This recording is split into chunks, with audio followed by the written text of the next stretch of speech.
दौंड तालुक्यातील सोनवडी गावात गोवंश कत्तलीचा एक गंभीर आणि धक्कादायक प्रकार उघडकीस आलाय।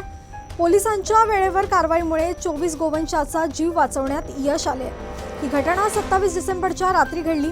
एका पत्र्याच्या शेडमध्ये मोठ्या प्रमाणात गोवंश कोंडून ठेवून मध्यरात्री कत्तलीसाठी नेण्याची तयारी सुरू असल्याची माहिती मानद प्राणी कल्याण अधिकारी अहिरेश्वर जगताप यांना मिळाल्यानंतर त्यांनी तात्काळ दौंड पोलिसांना ही माहिती दिली।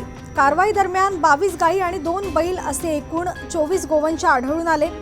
प्राथमिक तपासात हा गोवंश कत्तलीच्या उद्देशाने आणल्याचे समोर आले असून संबंधित 4 जणांविरोधात महाराष्ट्र प्राणी संरक्षण कायद्यान्वये गुन्हा दाखल करण्यात आलाय। ताब्यात घेण्यात आलेला गोवंश वरवंडे येथील गोशाळेत सुरक्षित हलवण्यात आलाय। पोलिसांच्या तत्परतेमुळे मोठा अनर्थ टळला असून या कारवाईचे सर्वत्र स्वागत होत आहे। मी अहिरेश्वर जगताप, मानद प्राणी कल्याण अधिकारी। शनिवार दिनांक 27 डिसेंबर 2025 रोजी रात्री दौंड शेजारील सोनवडी गावात कसाईने एका पत्र्याच्या शेडमध्ये मोठ्या प्रमाणात गोवंश डांबून ठेवले असून त्यांना मध्यरात्री कत्तल करण्यासाठी नेणार असल्याची खात्रीशीर माहिती मला मिळाली।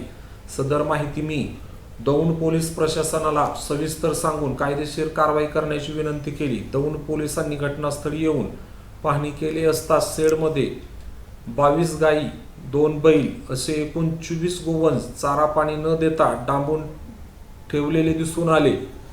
शेड मालक धीरज औरंगे याच्याकडे चौकशी केली असता त्यांनी सांगितले की हसन उर्फ लड्डू कुरेशी, आशिफ कुरेशी, इद्रिस कुरेशी, आदिल कुरेशी सर्व राहणार खाटी गल्ली दौंड यांनी कत्तलीसाठी आणून ठेवले आहेत। दौंड पोलिसांनी पंचनामा करून सर्व गोवंश ताब्यात घेऊन 4 आरोपींवर गुन्हा दाखल करून सर्व गोवंश सुखरूप गोशाळेमध्ये सोडले। हसन उर्फ लड्डू कुरेशी, आसिफ कुरेशी, इद्रिस कुरेशी यांच्यावर याआधी देखील मोठ्या प्रमाणात गुन्हे दाखल असून या टोळीवर मकोका अंतर्गत कारवाई करावी त्यासाठी आम्ही पोलीस प्रशासनाला कायदेशीर पाठपुरावे करत आहोत।